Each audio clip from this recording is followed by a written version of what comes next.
Rritja e numrit të rinjve që aplikojnë për të pajisur me leje drejtimi, po shoqërohet edhe me një ndërgjegjësim më të madh për rëndësinë e sigurisë rrugore.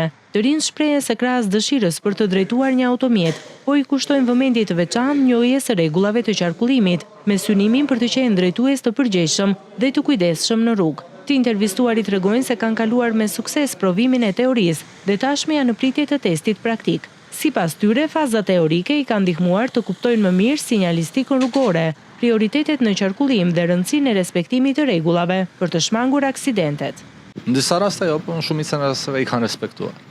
Ku mendoni se duhet treguar më tepër kujdes? Në kthesa më shumë, në vende ku ka kryqëzime duhet patur kujdes, të respektojnë tapelat.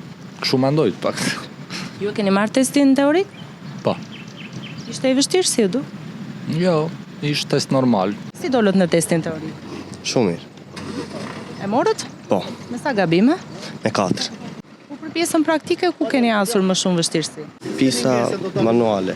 Ndërkohë, burime pranë Drejtorisë Rajonale të Shërbimeve të Transportit Rrugor bëjnë me dije se vjet re një interes i lartë nga të rinjt për të mësuar në mënyrë korrekte kodin rrugor.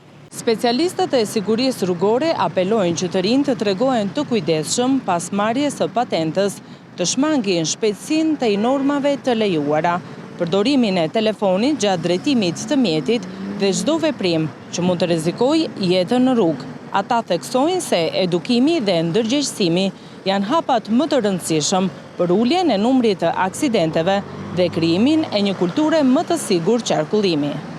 Leja e drejtimit funksionon me sistemin e 20 pikëve, të cilat ishin për shkelje të rënda dhe të përsëritura të kodit rrugor. Drejtuesit që humbin totalisht pikët, i nënshtrohen ritestimit teorik dhe praktik.